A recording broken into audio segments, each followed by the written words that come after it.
Okay, here's something to think about. In a world that's, well, constantly pushing us, right, to be extraordinary, stand out, chase that next big thing, what if true wisdom, maybe even peace and joy, could actually be found in the most unassuming places? Like, what if the most powerful part of you is the one that just wants to blend in? Welcome to the Deep Dives. Today, we're really getting into this fascinating idea, the ordinary self. We're exploring it using a really unique contemporary tarot deck. It's called Selves in a Box by J. Tamar Stone. And specifically, we're drawing from its companion blog, Inner Update, a tarot companion. There's a great piece called The Ordinary Self, Finding Joy in the Mundane. So our mission today, it's to unpack how embracing the mundane, those everyday moments, can actually unlock some profound insights. You know, self-discovery, personal reflection. We want to help you maybe reconsider what fulfillment or being special truly means. It might not be what you think. Think of this deep dive as a bit of a shortcut to understanding that quiet power hidden in everyday life. Yeah, and it's such an interesting system J.T. Marstone has put together. Cells in a Box really maps out these different facets of our inner world. And the Inner Update blog, it consistently explores these inner self cards month by month. It makes some pretty deep wisdom feel very accessible, I think. And this ordinary self idea, it's a perfect example of the kind of unexpected gems you find there. Okay, so let's unpack this ordinary self. The name itself is intriguing because, like you said, it feels like it goes against everything we normally hear. Yeah. How does the system actually define it? What is this ordinary self at its core? That's the key question, isn't it? Because it really does flip the script.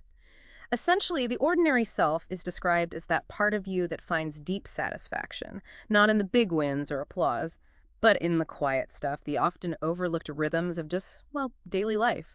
It's the part that's genuinely okay without needing recognition. It's not bothered by that constant chase to stand out. You can almost say its strength lies in its preference to just blend in, rather than needing the spotlight. That's such a different way to frame it. So it's not about giving up, but finding fulfillment differently. The article mentions it finds nourishment in familiar routines, simple pleasures. It even calls it the sacred rhythm of everyday life. Can you paint a clearer picture? What does that actually look like? Absolutely. It's really about being present in the small things. Like, think about drinking tea from your favorite mug. Maybe it's even chipped, that little ritual. Or hearing the birds at dawn, just that simple awareness of the world waking up around you. Or even something as mundane as folding laundry, but doing it with, as the source says, both hands and heart, really being in that simple task. These aren't, grand achievements.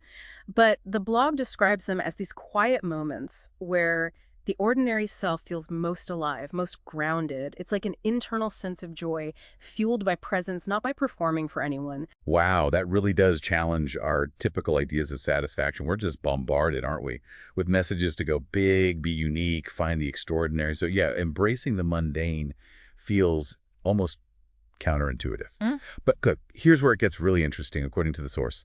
What happens if this ordinary self is actually a dominant force within someone? Right. And the dynamics are fascinating. If your ordinary self is, let's say, primary, you often act as a grounding force for other people. You're seen as consistent, calm, steady, reliable. The stable one. Exactly. People count on you for that stability. But, and this is crucial for self-awareness, there's a potential downside too.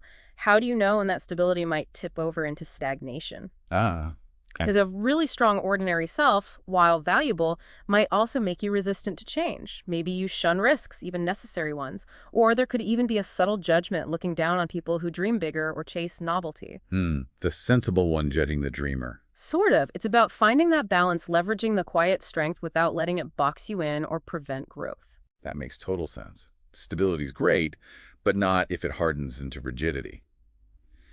So what about the other side of the coin? What if someone isn't connected to this part? If they've maybe pushed it away, disowned it, as the blog puts it? Well, when the ordinary self is disowned, it often looks like that relentless chase for the extraordinary. It can be exhausting. You might constantly feel this pressure to be unique, different, special, and it never quite feels like enough. You never quite arrive. Yeah, I can see that. And in that striving, you can completely miss what the source calls the magic of ordinary time. You might even start judging it. Judging the mundane. Yeah, judging ordinary life or people who seem content with it as somehow dull or uninspired. It connects directly to that feeling of information overload, the societal pressure cooker we're in. Without acknowledging this ordinary part, we can get trapped just wanting more instead of finding peace right here. That is so relatable. It really throws a spotlight on how much our culture values that constant external validation, that striving. So thinking about you, listening right now, what's standing out for you here? How might you apply this idea of the ordinary self to your own life? Because the core invitation from this material, from this deep dive, is actually pretty simple, but it feels quite profound. The companion blog puts it like this: this month, make space for your ordinary. Let it slow you down. Just notice. Notice the subtle sacred pulse of your daily life. That's the invitation. It really is an invitation to recalibrate, isn't it? To find a different kind of anchor. There's real wisdom in its humility, the blog suggests, and a quiet beauty in its contentment. Humility and contentment, not words we hear celebrated very often. Not at all. But it's not about ditching ambition entirely. It's more about finding this foundational piece that grounds you no matter what else is going on. If you connect this to the bigger picture, really acknowledging and integrating this ordinary part of yourself, it can genuinely lead to a more authentic life, maybe a less overwhelming one. It points towards a path to internal peace that honestly gets overlooked a lot in our dash for the next big thing. And that final thought from the source is powerful. After all, sometimes the most extraordinary thing you can do is simply be. Just be. Wow. Okay, that feels like a good place to wrap up our deep dive into the surprising power of the ordinary self. All inspired by J.P. Marstone's really insightful work. We've talked about how embracing those unassuming moments, the mundane stuff, can bring real contentment and grounding. So here's a final thought for you to take away, something to maybe mull over. In a world that's pretty obsessed with doing, achieving, being seen, what simple, quiet act could you embrace today? Something that might unlock a deeper sense of just being. And in doing so, maybe, just maybe, discover your own extraordinary quiet power.